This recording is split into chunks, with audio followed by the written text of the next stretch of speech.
मेरा नाम अरमान है और ये जो मैं आपको बताने जा रहा हूँ ये किसी फिल्म की कहानी नहीं है। ये वो रात नहीं है जो सुबह होते ही भूल जाए। ये वो ज़ख्म है जो अब भी टीसता है। बस फ़र्क इतना है कि अब ज़ख्म देने वाला मैं खुद हूँ और मैं खुद ही उसे महसूस करने वाला कोई नहीं बचा। पर शुरू से बताता हूँ, क्योंकि अगर आप समझना चाहते हैं कि मेरे साथ क्या हुआ तो आपको पहले ये समझना होगा कि मैं वहाँ पहुँचा कैसे। जो लोग होटल अनंत तक पहुँचते हैं वो अचानक नहीं पहुँचते। उन्हें धीरे धीरे, आहिस्ता आहिस्ता उस रास्ते पर धकेला जाता है। भूख से, अकेलेपन से और उस खामोश निराशा से जो रात के 3 बजे आपकी छाती पर बैठ जाती है और सांस लेने नहीं देती। मैं पहले एक छोटे से दफ्तर में काम करता था। मुंबई का एक प्राइवेट कंपनी था। नाम बड़ा, काम ज़्यादा, तनख्वाह कम। पर मैं खुश था, इतना खुश था कि हर महीने की पहली तारीख को जब पैसे खाते में आते थे तो मैं मन ही मन एक छोटा सा त्योहार मनाता था। माँ को पैसे भेजता था, खुद के लिए थोड़ा बचाता था और बाकी से उस महीने की रोटी चलाता था। फिर मंदी आई। मंदी कोई तूफान नहीं होती जो एक रात में सब उड़ा दे। मंदी एक दीमक है जो धीरे धीरे बिना आवाज़ किए सब कुछ खोखला कर देती है। पहले महीने बोला गया कि थोड़ा त्याग करना होगा और हम सब ने मान लिया। दूसरे महीने कुछ और कटौती हुई। तीसरे महीने आधी टीम चली गई और चौथे महीने मेरी बारी आई। उस दिन मैं जब दफ्तर से बाहर निकला तो मेरे हाथ में एक लिफाफा था और सीने में एक अजीब सी सुन्नता। न रोना आया, न गुस्सा। बस लगा जैसे कोई जादूगर ने एक हाथ का जादू दिखाया हो और मैं देखता रह गया कि मेरी जिंदगी कब गायब हो गई। घर लौटा तो किराया बाकी था। मकान मालिक ने पहले से ही नोटिस लगा रखा था। मुझे बाद में पता चला कि वो जानता था, उसका कोई जानने वाला उसी कंपनी में था। 3 हफ्ते बाद मैंने वो कमरा खाली कर दिया। फिर मैंने सोचा कि दोस्त हैं, रिश्तेदार हैं, कोई तो सहारा देगा। पर आपको पता है ना, शहर में दोस्त वो होते हैं जो तब तक दोस्त होते हैं जब तक आप काम के हों। जब आप टूट जाते हो तो वो अचानक बहुत व्यस्त हो जाते हैं। किसी के यहाँ जगह नहीं थी, किसी ने फ़ोन उठाना बंद कर दिया, किसी ने ऐसे देखा जैसे मैं कोई बीमारी हूँ जो छू जाने से फैल जाएगी। माँ को बताया नहीं, उनकी उम्र थी, दिल कमज़ोर था। मैं सोचता था 1-2 हफ्ते में कोई नौकरी मिल जाएगी, फिर सब ठीक हो जाएगा। 1-2 हफ्ते, 2 महीने बन गए और 2 महीनों में मैं पुल के नीचे आ गया। मुंबई का वो पुल, उसके नीचे की जिंदगी, वो एक अलग दुनिया होती है। जो वहाँ नहीं गया वो कभी नहीं समझ सकता। रात को ठंड लगती है पर उससे ज़्यादा वो खामोशी लगती है जो आपको बताती है कि आप अकेले हैं, पूरी तरह अकेले। ऊपर से गाड़ियाँ गुजरती रहती हैं, जिंदगियाँ गुजरती रहती हैं और आप नीचे पड़े रहते हो जैसे आपका कोई वजन ही नहीं। 3 दिन से मैंने कुछ नहीं खाया था। भूख के बारे में लोग सोचते हैं कि वो पेट में होती है, पर जब भूख असली हो, 3 दिन की, 4 दिन की, तो वो पेट छोड़कर दिमाग में आ जाती है। वो एक आवाज़ बन जाती है, एक फुसफुसाहट जो कहती रहती है, कुछ भी खा लें, कुछ भी।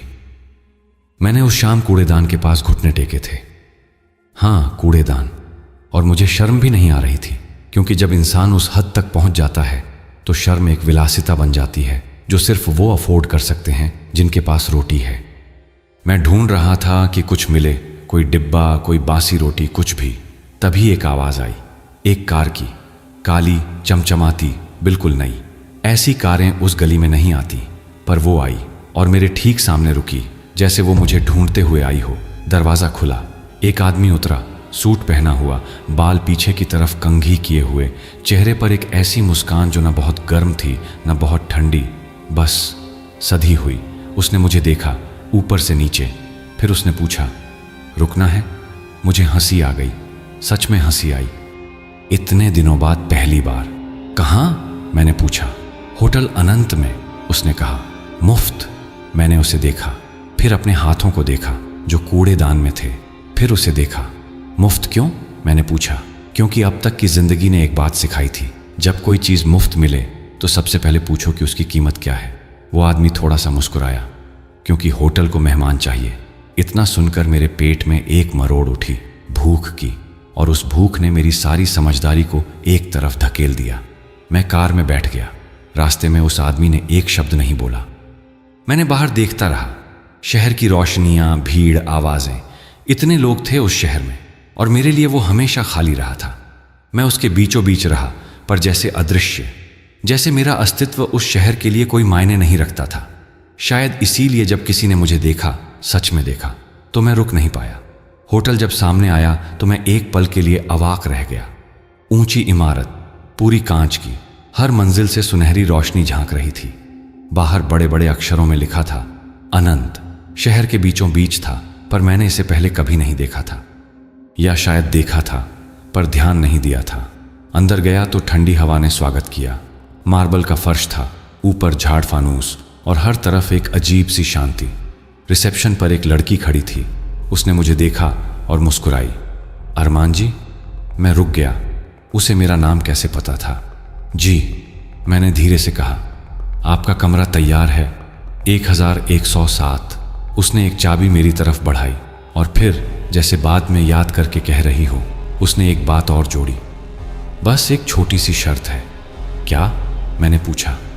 कमरे का आईना कभी नहीं तोड़ेंगे। मैंने एक पल के लिए सोचा, फिर कंधे उचका दिए। आईना तोड़कर क्या मिलेगा?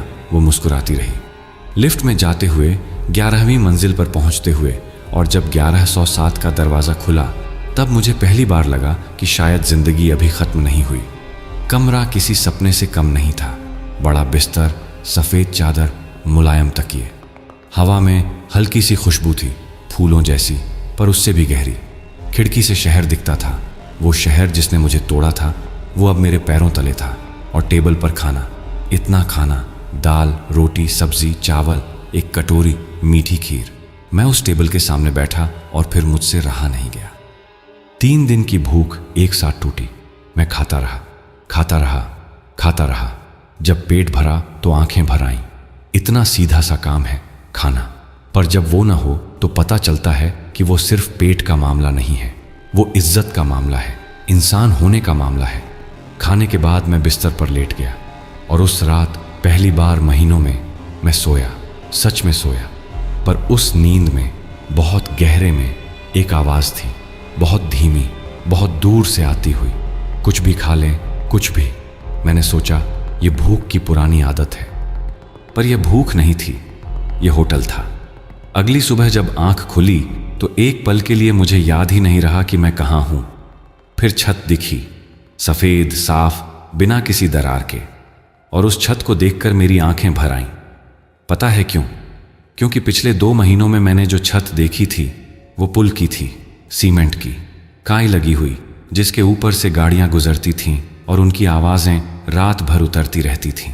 यह छत अलग थी, यह छत इज्जत की थी। मैं उठा, बाथरूम गया, नहाया, गर्म पानी से, साबुन से, तौलिए से। इतनी साधारण चीज़ें थीं, पर मेरे लिए उस सुबह वो किसी दौलत से कम नहीं थी। नहाकर निकला तो देखा टेबल पर फिर से खाना रखा था। नाश्ता, पराठे, दही, एक गिलास गर्म चाय। मैंने इधर उधर देखा, कमरे में कोई नहीं था, दरवाज़ा बंद था, पर खाना था ताज़ा, जैसे अभी अभी बना हो। मैंने ज़्यादा सोचा नहीं, पेट ने दिमाग को चुप करा दिया। खाने के बाद मैंने पहली बार कमरे को ध्यान से देखा। बड़ा कमरा था, एक तरफ बिस्तर, दूसरी तरफ एक छोटी सी मेज़ और 2 कुर्सियाँ। खिड़की के पास एक आराम कुर्सी और दीवार पर एक आईना, बड़ा आईना, फर्श से लेकर लगभग छत तक सुनहरे फ्रेम में जड़ा हुआ। मैं उसके सामने खड़ा हो गया और पहली बार महीनों में मैंने खुद को देखा। वो देखना मुश्किल था। मैंने जो चेहरा देखा वो चेहरा नहीं था जिसे मैं जानता था। गाल अंदर धंसे हुए थे, आंखों के नीचे काले घेरे, होंठ फटे हुए, त्वचा पर एक मुर्दा सी फीकाहट। मैंने पहले सोचा था कि भूख और तकलीफ ने मुझे बदला है, पर उस आईने में जब देखा तो अंदाजा हुआ कि कितना बदला है। ठीक हो जाऊंगा, मैंने खुद से कहा। अब खाना है, कमरा है, ठीक हो जाऊंगा। और मैं मान भी गया। उस दिन मैं कमरे में ही रहा। बाहर जाने की हिम्मत नहीं हुई। डर था कि कहीं यह सपना टूट न जाए, कहीं कोई आकर कहे गलती हो गई, यह तुम्हारा कमरा नहीं। तो मैं बैठा रहा, खिड़की से शहर देखता रहा। शाम को फिर खाना आया, रात को फिर खाना आया, और रात के उस खाने के बाद जब मैं आईने के सामने से गुजरा तो एक पल के लिए रुक गया। कुछ था, कुछ अजीब। मेरा चेहरा, वो जो सुबह से थोड़ा बेहतर होना चाहिए था, थोड़ा भरा हुआ, थोड़ा ताज़ा, वो उल्टा ज़्यादा पीला लग रहा था। मैंने आंखें मिचमिचाईं, दोबारा देखा। नहीं, बस थकान है, नई जगह है, नींद ठीक से नहीं हुई। मैं लेट गया। अगले दिन भी यही हुआ और उससे अगले दिन भी। होटल में कोई काम नहीं था मेरे लिए। कोई पूछने नहीं आया कि कब तक रहोगे, कितना पैसा दोगे। बस खाना आता रहा और मैं खाता रहा। एक हफ्ता ऐसे ही निकल गया। एक हफ्ते बाद मुझे पहली बार बाहर जाने की इच्छा हुई। सोचा थोड़ा घूमूंगा, शायद कहीं काम भी ढूंढूंगा। नीचे लॉबी में आया और वहां पहली बार मैंने दूसरे मेहमानों को देखा। वो थे तो, पर कुछ था उनके बारे में जो मुझे अजीब लगा। वो सब बैठे थे, कुछ सोफे पर, कुछ कुर्सियों पर कोई किसी से बात नहीं कर रहा था, कोई फोन नहीं देख रहा था, कोई किताब नहीं पढ़ रहा था। बस बैठे थे, खाली आंखों से आगे देखते हुए। मैंने एक आदमी को देखा जो मेरी उम्र का लगता था। उसके पास जाकर मैंने कहा, नमस्ते। उसने मुझे देखा, धीरे धीरे, जैसे मेरी आवाज़ बहुत दूर से आई हो और उस तक पहुंचने में वक्त लगा हो। नमस्ते, उसने कहा। आवाज़ में कोई गर्माहट नहीं थी। आप कब से यहाँ हैं? मैंने पूछा। उसने सोचा, बहुत देर तक सोचा। पता नहीं, उसने कहा, और फिर वापस आगे देखने लगा। मुझे एक अजीब सी सिहरन हुई, पर मैंने खुद को समझाया, शायद वो भी टूटा हुआ है। शायद उसके साथ भी कुछ ऐसा ही हुआ जैसा मेरे साथ हुआ। कभी कभी इंसान इतना टूट जाता है कि बात करने की ताकत नहीं रहती। मैं बाहर निकला, पर बाहर निकलते ही एक अजीब बात हुई। शहर वहीं था, भीड़ वहीं थी, आवाज़ें वहीं थीं, पर मुझे ऐसा लगा जैसे मैं उससे बाहर हूँ, जैसे एक कांच की दीवार है मेरे और शहर के बीच। लोग थे, पर मुझ तक नहीं पहुँच रहे थे। मैं जल्दी वापस आ गया। होटल में घुसते ही वो अजीब सी सुकून वाली हवा मिली और भूख लगी, इतनी तेज भूख जैसे बाहर निकलते ही शरीर ने सब कुछ जला दिया हो। ऊपर आया, खाना खाया और उस रात आईने के सामने से गुजरा तो रुक गया। आंखें, मेरी आंखें, वो थोड़ी और धंस गई थीं, त्वचा थोड़ी और पीली। मैंने अपना हाथ उठाया, आईने में वो हाथ उठा, पर एक पल के लिए, बस एक पल के लिए मुझे लगा जैसे उस आईने वाले ने हाथ एक सेकंड बाद उठाया। मैंने झटके से पीछे हटकर दोबारा देखा, सब सामान्य था। मैं बिस्तर पर लेट गया और खुद से कहा, थकान है, बस थकान है। पर नींद आने से पहले दीवारों से एक आवाज़ आई, बहुत धीमी, बहुत पास, खाओ और खाओ, यहाँ कोई कमी नहीं। 10 दिन हो गए थे, मैंने गिने नहीं थे, पर एक दिन अचानक खिड़की से बाहर देखा और सोचा, मैं यहाँ कब से हूँ? और जब याद करने की कोशिश की तो दिन धुंधले थे। पहला दिन याद था, उसके बाद सब एक जैसा। सुबह खाना, दोपहर खाना, रात खाना, बीच में आईने के सामने खड़े होना, सोना, यही था। और इसी में से एक दिन मुझे पहली बार साफ दिखा। मैं दोपहर को खाने के बाद आईने के सामने से गुजरा और रुक गया। मेरी बाँह, आईने में मेरी बाँह जो मैं देख रहा था वो असली बाँह से पतली थी। मैंने अपनी असली बाँह देखी, फिर आईने में देखा, फिर असली में। फर्क था, छोटा पर था। मैंने कांच को छुआ, ठंडा था, बहुत ठंडा, उस कमरे के हिसाब से जहां हवा गर्म थी। और जब मैंने कांच पर हाथ रखा, उस एक पल में आईने के अंदर वाले अरमान ने एक कदम पीछे हटाया। मैंने हाथ खींचा, वो वापस अपनी जगह आ गया। मैंने दोबारा किया, जानबूझकर हाथ कांच पर रखा और वो 1 इंच पीछे हट गया, जैसे वो मुझसे डर रहा हो या जैसे वो मुझसे बचना चाहता हो। मैं उस आईने के सामने से हटकर कुर्सी पर बैठ गया। दिल तेज धड़क रहा था। यह भ्रम है, मैंने खुद से कहा। भूख और तकलीफ के बाद दिमाग कमजोर हो जाता है, यह उसी का असर है।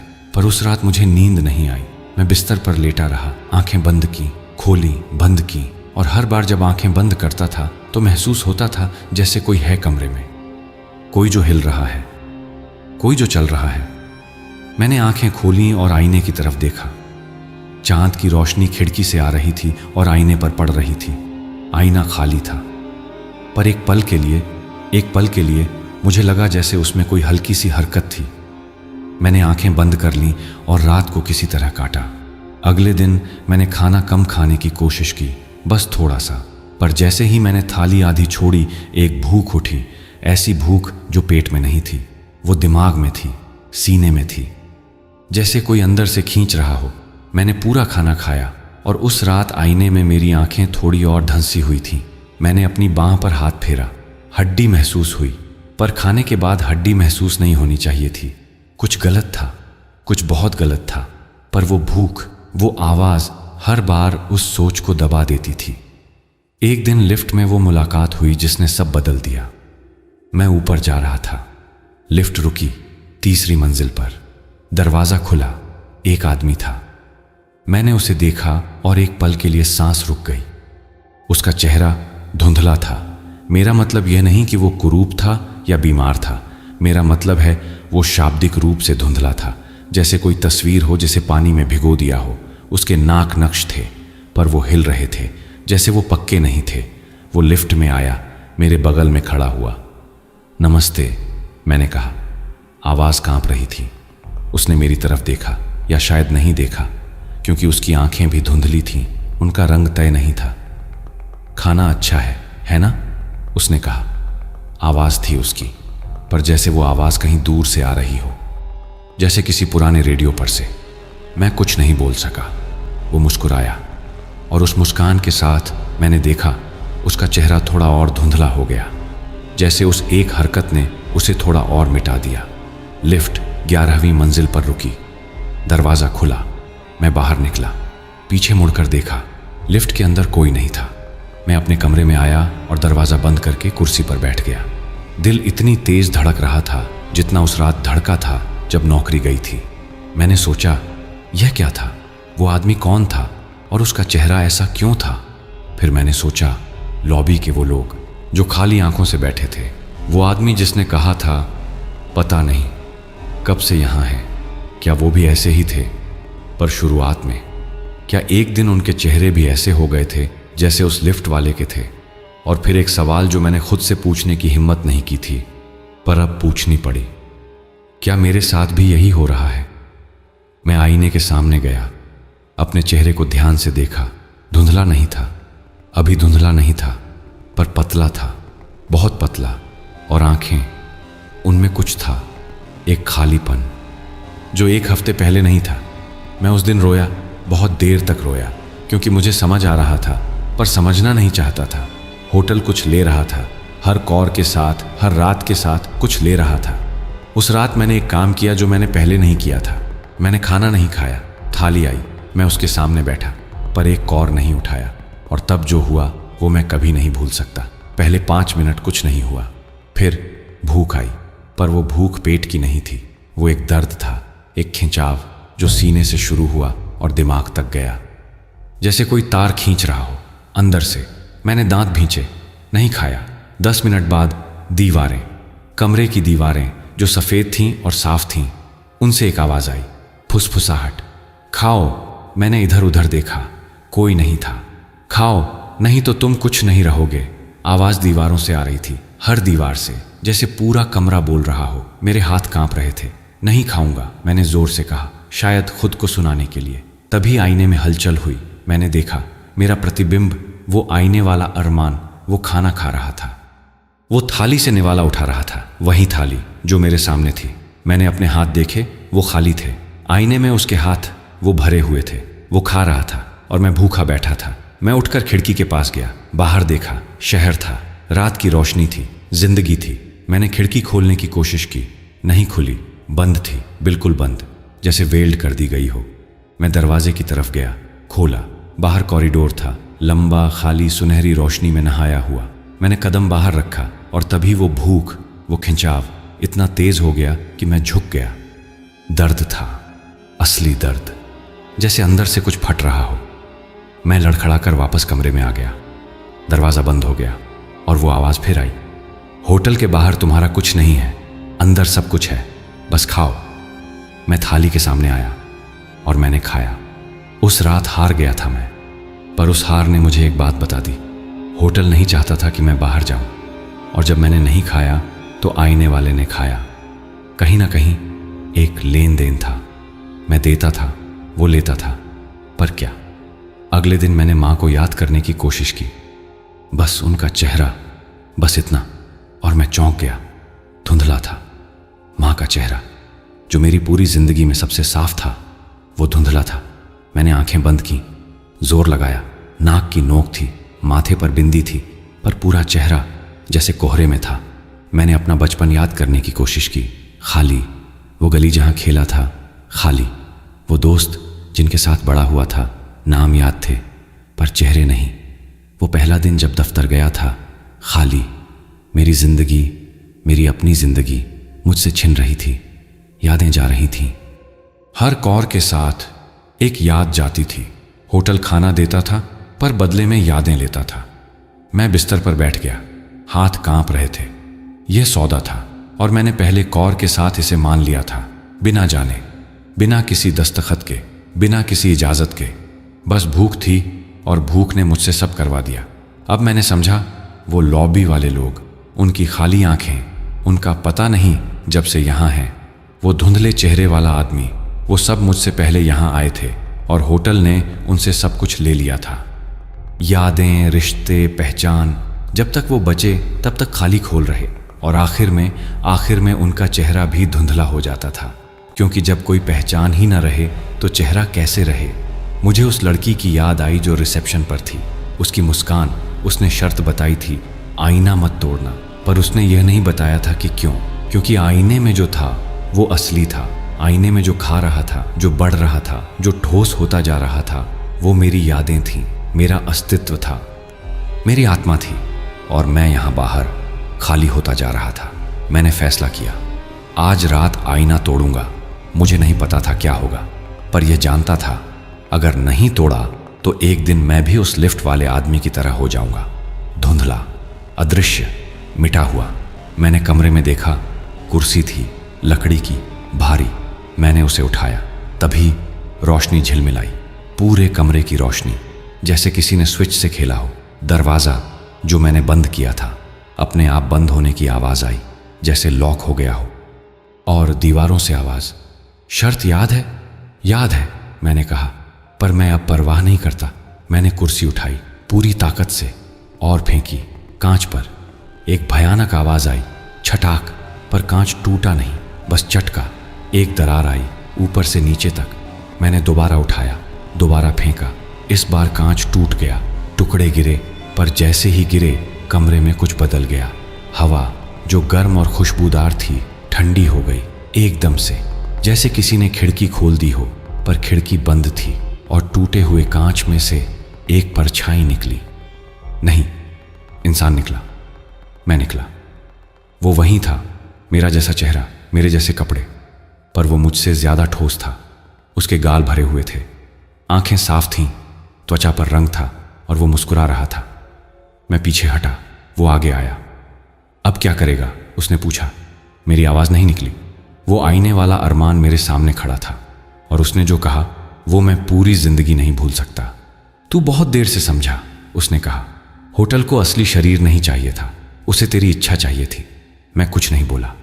जब तू पुल के नीचे था, उसने कहा, तब होटल ने तुझे नहीं बुलाया था। तूने खुद उस कार में कदम रखा था, तूने खुद थाली उठाई थी, तूने खुद हर रात खाया था। मुझे नहीं पता था, मैंने कहा। यही तो होता है, वो बोला। जो जानना नहीं चाहता उसे बताया नहीं जाता। शर्त भी बता दी थी, आईना मत तोड़ना। तूने पूछा भी नहीं था कि क्यों। वो मेरे करीब आया। पहले कौर के साथ सौदा हो गया था। तेरी आत्मा की इच्छा, जीने की इच्छा, वो मैंने ले ली थी। तू खाता रहा, मैं बड़ा होता रहा। मैं नीचे देखा, मेरे हाथ लगभग पारदर्शी थे। मैं धुंधला हो रहा था। अब? मैंने पूछा। अब मैं बाहर जाऊंगा और तू अंदर रहेगा। वो दरवाजे की तरफ मुड़ा। दरवाज़ा खुला अपने आप। मैंने उसे रोकने की कोशिश की, उसका हाथ पकड़ा, पर मेरा हाथ उसके हाथ से गुजर गया। मैं पारदर्शी था, वो बाहर निकल गया। मैं वहीं गिर पड़ा, टूटे हुए कांच के बीच। मुझे माँ का चेहरा याद करने की कोशिश हुई। इस बार कुछ नहीं था, बिल्कुल खाली। बाहर कॉरिडोर में होटल के स्टाफ ने उस आईने वाले अरमान को झुककर नमस्कार किया और वो लिफ्ट में चला गया। अंतिम दृश्य जो सुबह अखबार में छपा, मैं ये कैसे बता रहा हूँ, क्योंकि जो धुंधले हो जाते हैं, जो मिट जाते हैं, वो कहीं ना कहीं रहते हैं। उस होटल की दीवारों में, उस हवा में जो खुशबूदार है, उस रोशनी में जो सुनहरी है। हम यहाँ हैं सब।